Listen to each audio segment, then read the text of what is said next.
bertepatan dengan kemarin kita ingat Yesus naik ke surga. Setelah Yesus naik ke surga, kemudian Yesus mencurahkan apa?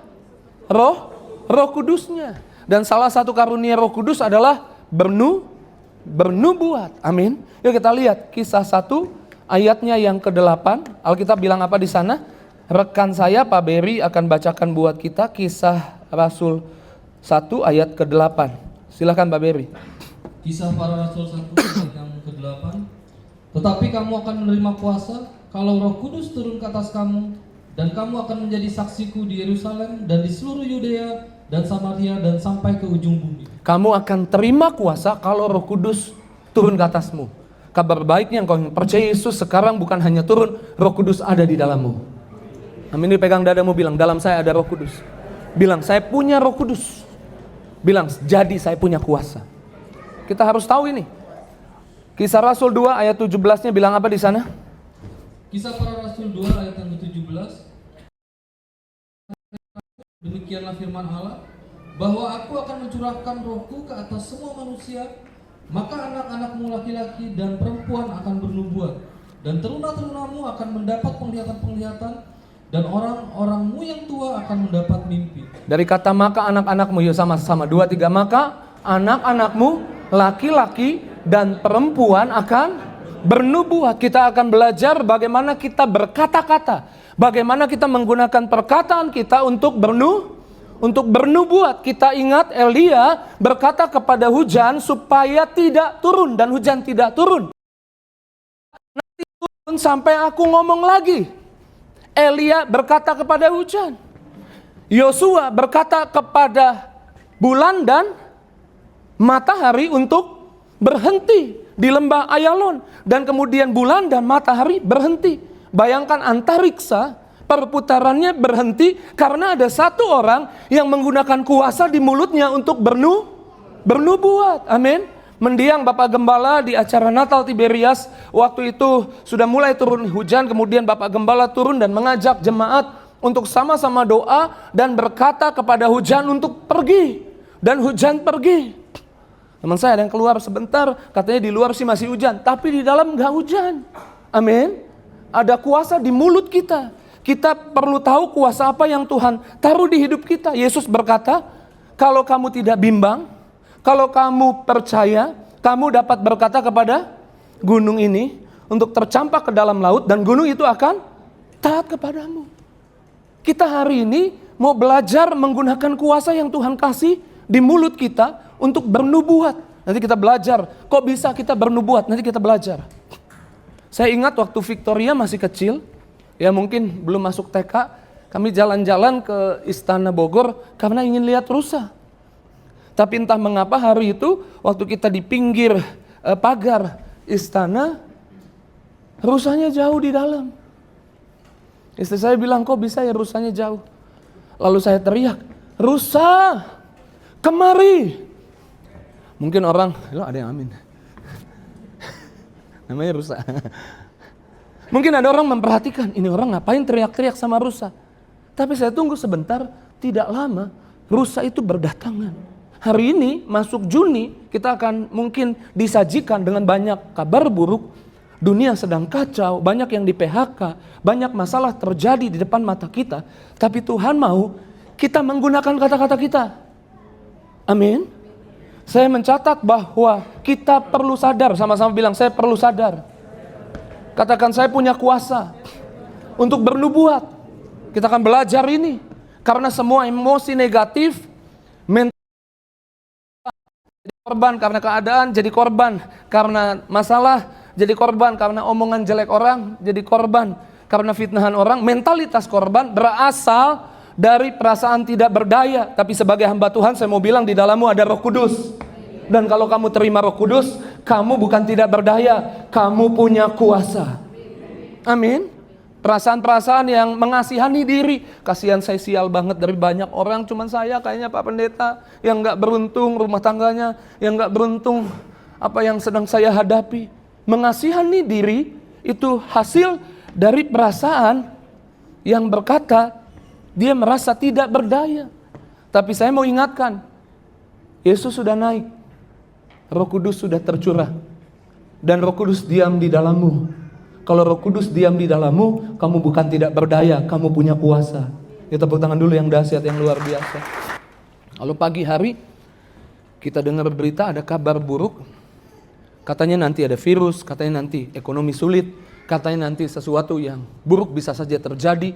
Segala sesuatu di depan rasanya tidak menentu, tidak jelas. Ketika kita mendengar itu, apa yang harus kita lakukan? Kita sadar kita punya kuasa. Kita akan menggunakan informasi itu, catat baik nih. Kita akan gunakan informasi kabar buruk dari berita untuk kita tahu berkata apa untuk hidup kita, untuk keluarga kita, agar kebaikan Tuhan segera terjadi di hidup kita. Karena mulut kita ada kuasa. Dan kita akan belajar dari Yehezkiel. Saya udah janji kemarin kita akan belajar dari Yehezkiel. Yehezkiel 37 ayat 1. Silakan Pak Berry. Yehezkiel 37 ayat yang pertama. Lalu kekuasaan Tuhan meliputi aku, dan Ia membawa aku keluar dengan perantaraan Roh-Nya, dan menempatkan aku di tengah-tengah lembah, dan lembah ini penuh dengan tulang-tulang. Di kalimat pertama lalu apa? Kekuasaan Tuhan meliputi aku. Oh, nggak bisa semua orang bernubuat. Iya betul, di perjanjian lama nggak bisa semua orang bernubuat. Hanya orang yang diliputi, yang dikuasai oleh Roh Kudus, Roh Tuhan. Tahukah saudara nggak hidup lagi di perjanjian lama. Di perjanjian lama, Roh Tuhan itu pindah-pindah dari Saul ke Daud. Roh Tuhan pindah ke Yesaya bernubuat. Roh Tuhan pindah ke Yehezkiel bernubuat. Tapi hari ini Roh Tuhan, Roh Kudus ada di dalammu. Jadi kamu sudah punya kriteria untuk bisa bernubuat. Ngerti sampai di sini? Amin. Karena Roh Tuhan ada bersamamu. Dan memang kadang-kadang waktu Roh Tuhan ada bersama kita, kita diperlihatkan ada masalah, ada urusan yang belum selesai, ada tantangan. Bahkan di ayat 2 boleh gambarkan Pak, ayat 2. Ayat yang kedua, Ia membawa aku melihat tulang-tulang itu berkeliling-keliling dan sungguh amat banyak bertaburan di lembah itu. Lihat tulang-tulang itu amat kering. Lagi-lagi ulang baca 2, 3. Ia membawa aku melihat tulang-tulang itu berkeliling-keliling dan sungguh amat banyak bertaburan di lembah itu. Lihat apa? Tulang-tulang itu amat kering ya, bukan sekedar kering. Jadi ini bukan tulang orang mati yang baru mati. Dan Yesus banyak memang membangkitkan orang mati. Tapi ini tulang orang yang mati sudah lama. Karena tulangnya amat kering. Dalam arti lain, Roh Tuhan membawa Yehezkiel melihat sesuatu yang gak bisa diapa-apain lagi. Pak Pendeta, masalah saya ini besar Pak Pendeta. Saya gak tahu, kayaknya udah gak bisa ngapa-ngapain lagi. Sakit saya ini gak ada obatnya kata dokter. Dan saya tinggal tunggu waktunya. Gak ada harapan Pak Pendeta. No hope. Justru waktu saudara dipenuhi Roh Tuhan, kadang-kadang kita diperlihatkan hal itu. Lalu Tuhan berkata di ayat 3. Ayat yang ketiga, lalu Ia berfirman kepadaku, hai anak manusia, dapatkah tulang-tulang ini dihidupkan kembali? Aku menjawab, ya Tuhan Allah, Engkaulah yang mengetahui. Tuhan bilang begini, Yehezkiel, kamu lihat tulang-tulang amat kering? Bisa gak dihidupin kembali? Jawaban Yehezkiel, rohani sekali. Sangat rohani. Dia jawab, terserah Tuhan. Kalau Tuhan mau, jadi. Kalau Tuhan gak mau, ya gak jadi. Padahal pertanyaan ini adalah pertanyaan yang menantang, yang men-challenge Yehezkiel. Di tengah tulang-tulang yang kering itu, dia merasa jadi korban, atau dia percaya di tengah tulang yang kering, dia bisa jadi pemenang. Di tengah masalah, kita bisa dikalahkan, dihancurkan, atau kita akan lewati masalahnya, dan kita akan menang. Yehezkiel rohani banget, terserah Tuhan. Kita juga ya terserah Tuhan lah, apalagi kalau pendeta ditanya gitu, bertobat kayaknya. Terserah Tuhan. Kalau Tuhan mau, jadi. Kalau Tuhan gak mau, ya gak jadi. Dengar baik, saya mau bilang, saudara bukan bayi rohani lagi yang dicocokin makanan. Saudara, saya percaya ini wajah-wajahnya saya sering lihat nih, sering datang sesi saya. Saya mengimani saudara orang-orang yang dewasa rohani. Percaya bilang amin. Orang yang dewasa itu harus ambil sikap.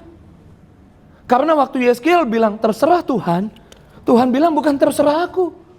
Di ayat 4, baca ayat 4. Ayat yang keempat, lalu firman-Nya kepadaku, bernubuatlah mengenai tulang-tulang ini dan katakanlah kepadanya, hai tulang-tulang yang kering, dengarlah firman Tuhan. Waktu Yeskel bilang terserah Tuhan, Tuhan bilang gak terserah aku, terserah kamu. Kamu udah dewasa, kamu ambil sikap. Aku udah kasih Roh Kudus di dalammu. Mana yang percaya ada Roh Kudus di dalamnya boleh angkat tangannya. Bilang di dalam saya ada Roh Kudus. Bilang saya diliputi Roh Kudus. Dan Roh Kudus ada di hidupmu bukan tanpa tujuan. Supaya kamu punya sikap sebagai orang Kristen yang dewasa rohani. Amin. Saudara tahu eagle, burung Raja Wali, itu biasa buat sarang di mana? Di tebing yang tinggi. Kalau dia punya anak, dia buat sarang di tebing yang tinggi. Dia buat sarang di tebing yang tinggi, dia kasih anak-anaknya makanan. Dicariin cacing mungkin, ulat, supaya anak-anaknya makan. Ketika anak-anaknya mulai bertumbuh, sayapnya mulai kelihatan, tahu apa yang dilakukan Raja Wali? Sarangnya digoncang. Supaya apa? Supaya anaknya jatuh. Supaya belajar terbang. Supaya gunakan ototnya. Kadang-kadang Tuhan mau kita pakai otot rohani kita. Lalu mungkin belum bisa, hampir jatuh tapi tidak tergeletak. Raja Wali itu akan angkat lagi, taruh lagi di sarangnya. Setelah taruh lagi di sarangnya, besoknya dilakukan itu. Sampai akhirnya anak-anak Raja Wali itu bisa terbang. Saudara adalah Raja Wali, amin. Tuhan mau saudara ambil sikap. Bayangkan kalau Raja Wali itu sampai tua, dikasih makan sama induknya, dia akan jadi Raja Wali yang lumpuh, gak bisa terbang, gak tahu caranya terbang. Udah diam aja di atas tebing. Waktu Yehezkiel ditanya Tuhan, bisa gak tulang itu hidup? Yehezkiel bilang terserah Tuhan. Tuhan gak bilang, ya memang terserah aku. Enggak, Tuhan bilang bukan terserah aku, terserah kamu. Kamu ngomong sama tulang itu. Demikianlah firman Tuhan. Elia ngomong sama hujan. Elia gak ngomong tentang hujan. Yosua ngomong sama bulan dan matahari. Yosua tidak ngomong tentang bulan dan matahari. Amin. Yesus berkata kepada pohon ara. Yesus bukannya ngomongin pohon ara, Yesus berkata tentang pohon ara. Tapi kita hari ini udah jadi Kristen, waktu ada masalah, kita ngomongin masalah sama orang dekat kita. Tuhan mau kamu bukan ngomongin masalahnya, kamu ngomong sama masalahnya. Amin. Sama-sama bilang Tuhan mau. Saya ngomong, saya bernubuat.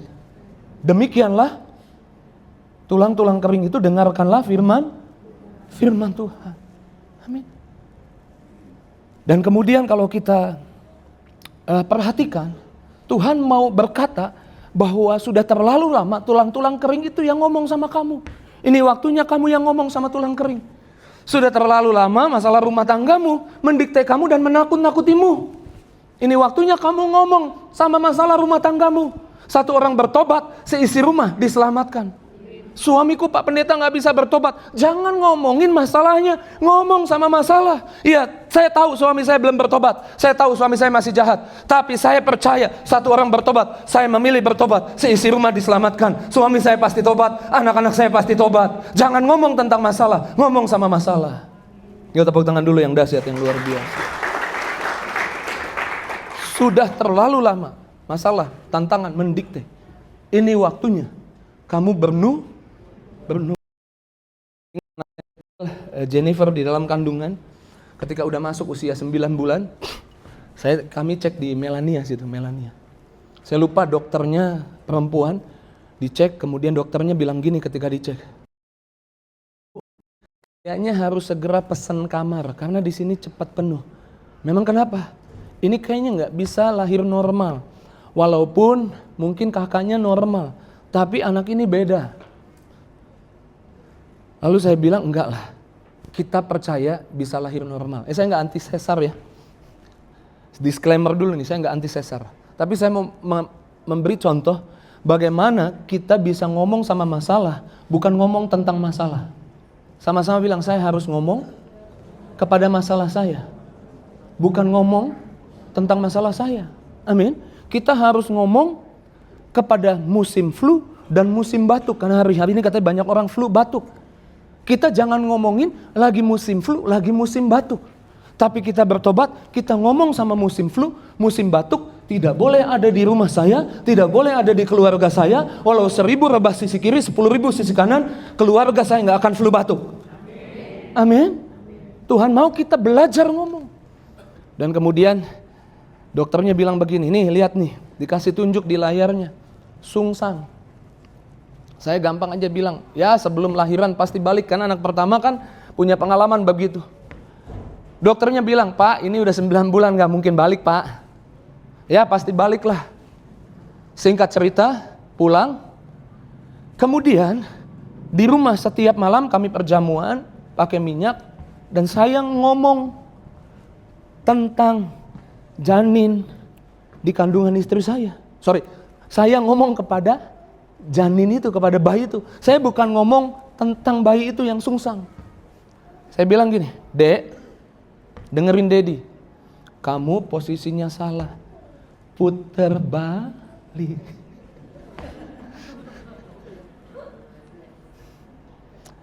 Kelihatannya enggak terjadi apa-apa, tapi saya mau bilang di alam roh sudah terjadi apa-apa. Coba baca dulu ayat 8 deh, ayat 8 biar jelas. Nanti baru kita sambung lagi kesaksiannya. Yesaya 37 ayat yang ke-8. Sedang aku mengamati-amatinya, lihat urat-urat ada dan daging tubuh. Jadi gini, tulang-tulangnya berderak, bersatu, tulang leher, tulang kepala bersatu, jadi tulang manusia. Lalu kemudian timbul apa? Urat, daging tumbuh, ada kulit, tapi belum bernafas. Waktu Yesus bilang pohon ara, Yesus enggak bicara tentang pohon ara, Yesus berkata kepada pohon ara. Dan Alkitab bilang besoknya pohon ara itu kering dari akarnya. Sudah ngerti akarnya? Akar kelihatan nggak? Dari posisi, dari tempat yang nggak kelihatan, ketika engkau bernubuat, walau matamu belum lihat, dari tempat yang nggak kelihatan, sudah terjadi sesuatu. Amin. Jadi besoknya saya ngomong lagi, Dek, kamu jangan bikin repot, puter balik. 1 minggu kemudian cek lagi ke Melania.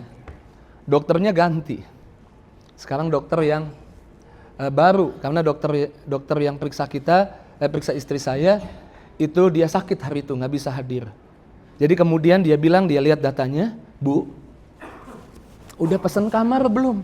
Dari datanya posisinya sungsang, jadi nggak bisa lahir normal. Saya langsung interupsi. Saya bilang enggak, dia udah balik. Dokternya bilang, ya enggak gitu juga Pak. Ya saya tahu Bapak rohaniawan, tapi enggak begitu juga. Ada hikmat juga. Saya bilang enggak, udah balik. Bapak ini ngotot ya. Ya udah kita cek aja. Kemudian singkat cerita kan dicek tuh. Waktu dicek dia senyum-senyum. Dia bilang, aneh Pak, dia muter balik loh. Ya tepuk tangan yang dahsyat, yang luar biasa. Amin. Tuhan gak mau kau diintimidasi oleh masalah. Karenanya dia utus Roh Kudusnya ada di hidupmu. Syarat untuk bernubuat dipenuhi Roh Kudus. Dan saudara sudah dipenuhi Roh Kudus. Gak ada nafas nih, harus hidup kan kata Tuhan. Ayat 9 bilang apa di sana? Ayat 9 dan 10. Yesaya 37 ayat 9 dan 10. Maka firman-Nya kepadaku, bernubuatlah kepada nafas hidup itu, bernubuatlah hai anak manusia. Sebentar, Tuhan gak bilang ke Yeskiel gini, oke, memang kasih nafas susah, ini giliran aku. Enggak, Tuhan bilang, kamu ambil sikap. Sama-sama bilang, saya harus ambil sikap. Amin. Saudara harus bernubuat. Hai anak manusia, katakanlah. Dan katakanlah kepada nafas hidup itu, beginilah firman Tuhan Allah, hai nafas hidup, datanglah dari keempat penjuru angin dan berhembuslah ke dalam orang-orang yang terbunuh ini, supaya mereka hidup kembali. Supaya mereka hidup kembali. Kemudian ayat 10. Ayat yang ke-10. Lalu aku bernubuat seperti diperintahkannya kepadaku, dan nafas hidup itu masuk ke dalam. Nafas hidup itu masuk ke dalam mereka, ke dalam tulang yang nafas hidup itu masuk ke dompet yang kering. Kesehatan yang kering. Masuk nafas hidup itu. Ke masalah rumah tangga yang kering, masuk dia.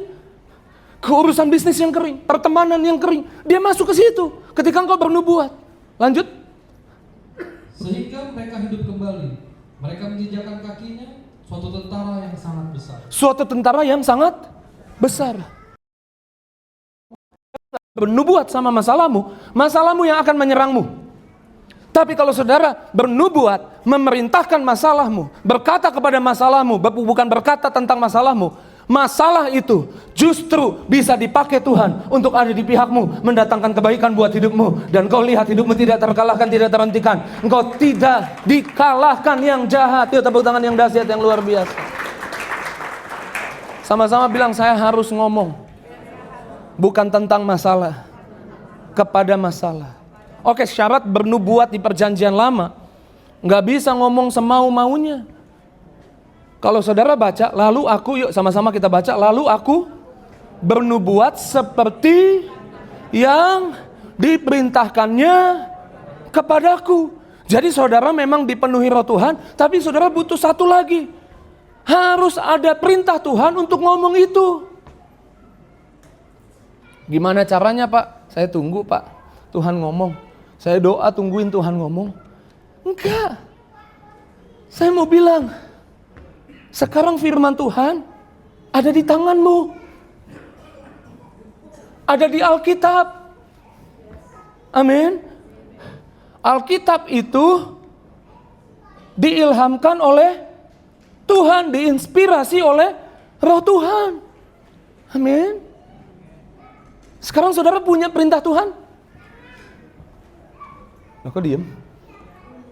Punya bu? Di mana? Di Alkitab. Amin. Waktu meja makanmu kering, nggak tahu makan apa hari itu, jangan biarkan meja makanmu kering. Kasih kehidupan di sana, kasih nafas di sana. Ngomong, Tuhan janji, kalau burung pipit di udara dipelihara, aku lebih berharga dari burung pipit. Aku seisi rumah, anak-anakku pasti dipelihara. Aku percaya di meja makan ini yang kelihatan mati, hidup lagi. Ada makanan pagi, ada makanan siang, ada makanan malam. Aku pasti dipelihara Tuhan. Itu tepuk tangan yang dahsyat, yang luar biasa. Dan kalau saudara baca, Yehezkiel disuruh kasih apa? Nafas. Kasih apa? Nafas. Jadi saudara udah memenuhi kriteria untuk bernubuat. Kenapa? Karena saudara punya roh Tuhan. Sama-sama bilang, saya diliputi roh Tuhan. Sama-sama bilang, saya punya perintah Tuhan di Alkitab. Sama-sama bilang, saya memenuhi kriteria untuk bernubuat. Bukan pendeta doang yang bisa bernubuat. Kalau saudara ngerti ini, di perjanjian baru, Yesus taruh rohnya di hidupmu, kasih janjinya, perintahnya di Alkitab untuk engkau bisa bernubuat. Karena waktu engkau bernubuat, kau sedang kasih nafas. 2 Timotius 3 ayat 16 terjemahan baru bilang, segala tulisan yang diilhamkan Allah. Tapi dalam NIV version dikatakan all scripture is God breathed. Semua tulisan, semua firman Tuhan adalah nafas Tuhan. Saya nggak tahu apa yang mati di area di dekat hidupmu. Tapi hari ini Tuhan gak mau engkau jadi bayi rohani yang ketakutan, jadi bayi rohani yang gak tahu apa yang harus diperbuat. Tuhan bawa saudara ke tempat ini supaya engkau tahu kau sudah dewasa, kau bisa terbang tinggi, kau bisa bicara kepada masalahmu, kasih nafas kepada apa yang mati di hidupmu, maka yang mati dihidupkan kembali. Yuk tepuk tangan sekali lagi yang dahsyat, yang luar biasa. Sama seperti penciptaan, bahwa nafas Tuhan memberi kehidupan. Amin. Yuk kita baca ayatnya. Pak Beri boleh baca Kejadian 2 ayat 7. Sebelumnya saya mau tanya dulu, saudara diberkati sampai di sini? Saudara ngerti? Saudara tahu saudara bisa bernubuat? Mana yang percaya bisa bernubuat? Boleh angkat tangannya. Amin. Saudara sudah disingkapkan. Selama ini kita nggak tahu. Kita pikir yang bernubuat hanya pendeta. Saudara dipenuhi roh Tuhan, saudara punya perintah Tuhan di tanganmu di Alkitab, saudara bisa bernubuat untuk anak-anakmu, bernubuat untuk bisnismu, bernubuat untuk masa depanmu. Ya tepuk tangan sekali lagi yang dahsyat, yang luar biasa. Kasih nafas. Boleh dibaca Pak Kejadian 2 ayat 7 ketika penciptaan manusia? Kejadian 2 ayat yang ke-7. Ketika itulah Tuhan Allah membentuk manusia itu dari debu tanah dan menghembuskan nafas hidup ke dalam hidungnya. Demikian manusia itu menjadi makhluk hidup. Ekonomi yang mati, kasih hembusan nafas hidup, yaitu firman Tuhan, maka yang mati hidup kembali. Saya nggak tahu masalahmu apa, tantangan hidupmu apa, tapi ada panggilan untuk engkau punya sikap. Sama-sama bilang, saya harus bersikap. Pemain musik boleh siap-siap. Kita udah mau selesai. Kita percaya Tuhan hari ini masuk bulan yang baru. Mau kita lewati Juni melihat banyak kemenangan. Mau kita lewati Juni bisa terbang tinggi seperti Raja Wali. Amin. Lihat berkat Tuhan, lihat kasih Tuhan, lihat sukacita Tuhan. Tepuk tangan sekali lagi yang dahsyat buat Yesus Tuhan. Amin.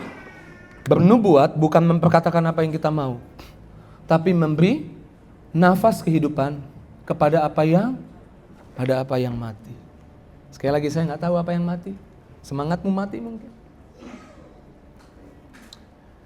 Mungkin kerohanianmu rasanya mati. Baca firman. Ambil dan lihat kemenangan yang Tuhan sediakan. Amin. Jadi gimana di tengah masalah, di tengah tantangan, di tengah dunia lagi kacau, di bulan Juni ini kalau saudara dengar kabar buruk, apa yang harus saudara perbuat? Saudara sudah tahu apa yang saudara perbuat? Udah tahu? Ngapain? Bernubuat. Ini saudara harus ngapain? Bernubuat. Saya mau bilang, ini satu nih saudara harus tahu ini. Ibrani 4 ayat 12 bilang begini, GNT version, the word of God alive and active, sharper than any double-edged sword, lebih tajam dari pedang bermata dua manapun. Firman Tuhan itu hidup dan aktif. Kata pedang bermata dua itu diucapkan 2 kali jadi aktif. Pertama Tuhan yang ucapkan bahwa Yesus Tuhan Juru Selamat, firman itu hidup. Yang percaya bilang amin. Tapi waktu saudara ucapkan Yesus Tuhan Juru Selamat di hidupku, firman yang aktif, firman yang hidup itu jadi aktif di hidupmu. Amin. Jadi sekali lagi saya mau bilang, perkatakan firman. Jangan nyerah. Bilang kanan kirinya, jangan nyerah. Bilang jangan diam. Jangan pasrah. Bilang punya sikap. Ngapain? Perkatakan firman. Lihat seperti Yeskiel, tulang-tulang itu jadi pasukan yang besar. Engkau akan lihat masalahmu, tantangan di hidupmu jadi lembah mujizat yang Tuhan berikan di hidupmu. Haleluya, haleluya. Kalau mau tepuk tangan jangan biasa-biasa, yang dahsyat buat Tuhan. Kamu bisa bernubuat. Kamu bisa bernubuat, jangan diam. Kamu bisa bernubuat, jangan pasrah. Mulailah bernubuat. How great is our God? Sing with me, how great is our God, and all will see how great is our God, is our God.